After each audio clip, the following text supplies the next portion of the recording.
Hello students, I hope you all must be doing fine. My name is Sonia Rathi. Welcome to my YouTube channel Inspiration Hub by Sonia. तो आज मैं आपके साथ discuss करने वाली हूँ एक कंफ्यूजन जो हर स्टूडेंट फेस करता है 10th को क्लियर करने के बाद। अब बोर्ड एग्जाम्स का रिजल्ट आ चुका है, 10th सबने क्लियर कर लिए है, उसके लिए सबको कॉन्ग्रेचुलेशंस। बट एक इंपॉर्टेंट कंफ्यूजन भी तो आपके माइंड में आ गई है ना कि हम स्ट्रीम कौन सी लें। तो आज मैं आपके साथ उसी के बारे में डिस्कस करूंगी। तो सबसे पहले लेट्स डिस्कस कि कौन कौन से फैक्टर्स हैं जो डिसाइड करते हैं कि हमें स्ट्रीम लेनी कौन सी है। सबसे पहला फैक्टर आता है पेरेंट्स, कि भाई हमारे पेरेंट्स क्या कहेंगे, हमें कौन सी स्ट्रीम लेनी है। जो पेरेंट्स कहेंगे वही स्ट्रीम हम ले लेंगे।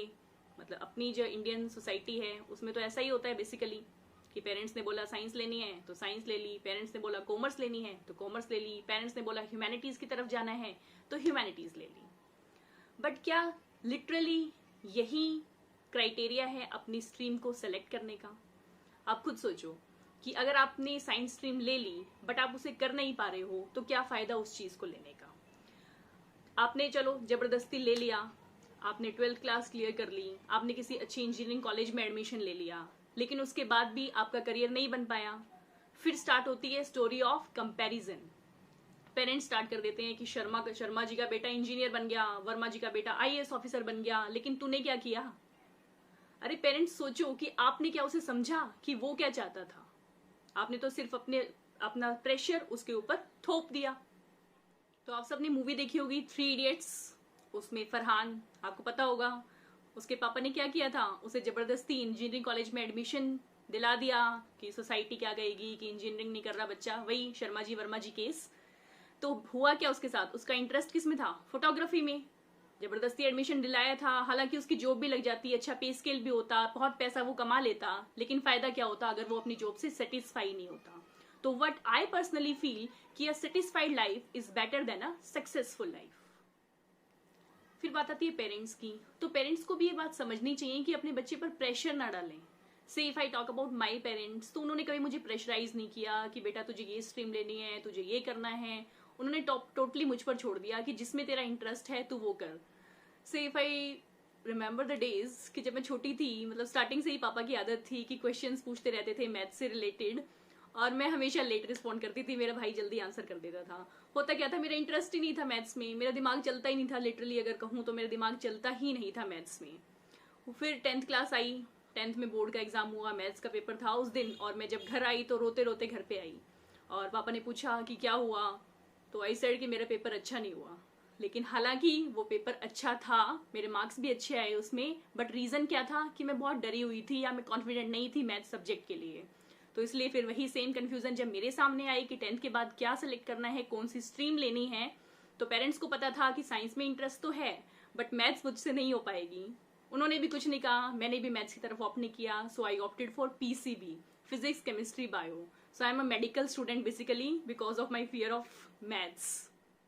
तो जैसा कि मेरे साथ हुआ, मेरे पेरेंट्स मेरे इंटरेस्ट के साथ सेटिस्फाई थे। आजकल वैसे मोस्टली पेरेंट्स सेटिस्फाई होते हैं, वो समझते हैं कि बच्चे का इंटरेस्ट किस चीज में है तो उसे वो स्ट्रीम ऑप्ट करने के लिए कह देते हैं। लेकिन इसके बाद स्टार्ट होता है प्रेशर, एक्सपेक्टेशंस जो उन्हें बच्चे से हो जाती है कि सपोज किसी बच्चे ने साइंस ले ली और उसके पेरेंट्स क्या हैं, डॉक्टर हैं, तो वो क्या चाहते हैं कि हमारा बच्चा ही बड़ा होके क्या बने, डॉक्टर ही बने। बट ऐसा पॉसिबल तो नहीं है, हमेशा ऐसा तो नहीं हो सकता कि हमारी जो एक्सपेक्टेशन है उस पर बच्चे पार ही उतरे। तो यहाँ पर पेरेंट्स को भी समझना चाहिए कि बच्चों पर प्रेशर ना डालें, क्योंकि आजकल के बच्चों में टॉलरेंस पावर तो है नहीं, जिसकी वजह से वो सुसाइड तक के स्टेप्स ले लेते हैं। तो पेरेंट्स को ये समझना चाहिए कि बच्चा सब कुछ कर सकता है, लेकिन उसके लिए उसका जिंदा होना भी तो जरूरी है ना। अच्छा, ये तो बात हुई पेरेंट्स की कि पेरेंट्स प्रेशर डालते हैं। कई बार क्या होता है स्टूडेंट्स की अगर हम बात करें, तो स्टूडेंट जब कॉम्पिटिटिव एग्जाम की प्रिपरेशन कर रहा है, बहुत मेहनत कर रहा है, बहुत हार्ड वर्क उसने की नीट एग्जाम के लिए, आईआईटी बनने के लिए, डॉक्टर की डिग्री अचीव करने के लिए, बट कई बार क्या होता है कि हम उस स्टेप तक नहीं पहुंच पाते, उस कट ऑफ को क्लियर नहीं कर पाते। तो उस टाइम पे ये मत भूल जाओ कि लाखों कॉम्पिटिटर्स के साथ आप compete कर रहे थे, वो भी अपने आप में बहुत बड़ी बात है। अगर आप उस सक्सेस को अचीव नहीं कर पाए तो कोई बात नहीं, आपको हताश नहीं होना चाहिए। और उससे हताश होकर आजकल बच्चे क्या करते हैं, डिप्रेशन में आ जाते हैं, ड्रग एडिक्शन स्टार्ट कर देते हैं, या वही सुसाइड कर लेते हैं।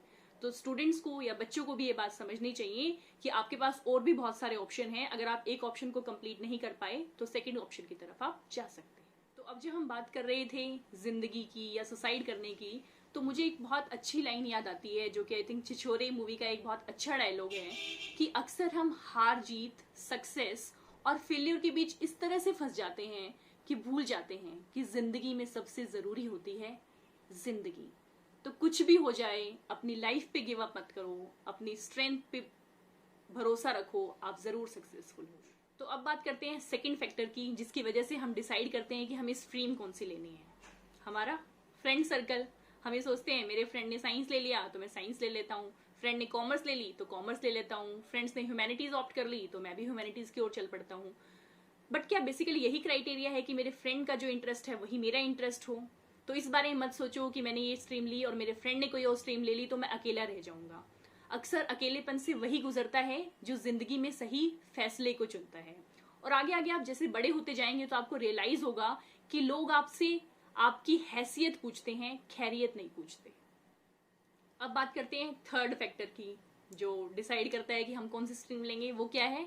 मार्क्स। अब जैसे बोर्ड का रिजल्ट आया है अभी 10th का, तो क्या सोच रहे होंगे जिनके अच्छे मार्क्स आ गए वो क्या सोच रहे होंगे, भाई मैं तो साइंस ले लूंगा। जिसके थोड़े एवरेज से मार्क्स आ गए वो सोचेगा कि मैं कॉमर्स ले लेता हूँ, और जिसके बिल्कुल अच्छे मार्क्स नहीं आए वो क्या सोचते हैं कि मैं आर्ट्स ले लेता हूँ। बट क्या बेसिकली ऐसा होता है? आर्ट्स को तो ऐसे समझ रखा है कि भाई जिसे कुछ नहीं आता वो आर्ट्स लेता है, बट क्या लिटरली ऐसा है? ऐसा कुछ भी नहीं है। सब चीजें आपके इंटरेस्ट पे डिपेंड करती हैं, आपकी डिजायर पे डिपेंड करती हैं और आपकी एबिलिटीज पे डिपेंड करती हैं। तो अब हम बात करते हैं इन्हीं 3 पॉइंट्स की, इंटरेस्ट, डिजायर और एबिलिटीज। इंटरेस्ट कैसे बनता है? सपोज हमने स्टोरी सुनी किसी आईएएस ऑफिसर की तो मेरा इंटरेस्ट बन गया कि भाई मुझे भी आईएएस ऑफिसर बनना है। मैंने स्टोरी सुनी कोई सीईओ बन गया तो मैंने सोचा कि मुझे भी सीईओ बनना है। तो उस इंटरेस्ट से मेरी डिजायर डेवलप हुई कि मेरी इच्छा जागृत हुई कि मुझे ये चीज करनी है लाइफ में। लेकिन अब बात आ जाती है फिर एबिलिटीज की। एबिलिटीज का बेस्ट एग्जांपल अपने से ही दे देती हूँ। सपोज जब मैंने अपना पीसीबी ऑप्ट किया, physics chemistry bio means medical, जब मैंने लिया तो मोस्टली स्टूडेंट्स ऐसे थे जो ये कहते थे कि मुझे डॉक्टर बनना है। बट जब मैंने अपने आप को देखा, मीन्स आई एम लाइक कि किसी को भी कुछ हो जाता है आई स्टार्ट क्राइंग, छोटी छोटी बातों पे मैं रोने लग जाती हूँ। तो मैं कैसे किसी का ऑपरेशन कर लूंगी? आई कैन नॉट डू, मेरे पास वो एबिलिटी है ही नहीं। तो मैं क्यों सोचूं उस फील्ड की तरफ कि मुझे डॉक्टर बनना है, क्योंकि मुझे पता है मैं नहीं कर पाऊंगी किसी का ऑपरेशन। तो बेसिकली आपको वो चीज भी ध्यान रखनी है कि आपके अंदर जो आपने इच्छा सोची है उसे कंप्लीट करने की एबिलिटी है भी या नहीं। तो ओवरऑल कंक्लूजन क्या है कि कोई फर्क नहीं पड़ता आपने कौन सी स्ट्रीम ली, आपने आर्ट्स ली, आपने साइंस ली, आपने कॉमर्स ली, आपके अंदर होनी चाहिए एबिलिटीज, तो आप जरूर सक्सेस को अचीव करोगे। 3 इडियट्स मूवी आपने देखी थी, देखी होगी, सबने ही देखी होगी। उसमें था रेंचो। रेंचो के पास किसके नाम की डिग्री थी? रणछोड़ दास चांचड़, जो कि उसकी नहीं थी। बट वो फेमस किस नाम से हुआ, या उसका एक्चुअल नेम क्या था? फुनसुक वांगडू। तो उसके पास सारी जो डिग्रीज थी वो किसी काम की नहीं थी, बट उसके पास मेन क्या थी? नॉलेज, उसकी एबिलिटीज, जिसकी वजह से वो सक्सेसफुल हो पाया था। तो बेसिकली सारी स्टोरी डिपेंड किस पे करती है? आपकी एबिलिटीज पे। हमने देखा है कि कोई ब्रांडेड शोरूम जिसने खोल रखा है वो उससे भी लाखों कमा रहा है, कोई महज उस शर्ट में लगने वाला जो कपड़ा है उसे बेच के भी लाखों कमा रहा है, कोई उस शर्ट पे लगने वाले बटन से भी लाखों कमा रहा है, और कोई उस बटन में पिरोए जाने वाले धागे को बेचकर भी लाखों कमा रहा है। Everything depends on your abilities कि आप कैसे अपनी सक्सेस को अचीव कर सकते हैं। हो सकता है आपको अपने रास्तों में थोड़ी सी डिफिकल्टीज भी फेस करनी पड़े, बट उन सब से डरना नहीं है कि जब इरादा आपने बना ही लिया है ऊंची उड़ान का, तो फिर देखना फिजूल है कद आसमान का। Till then, take care, stay safe, stay home, all the best to all of you. Thank you.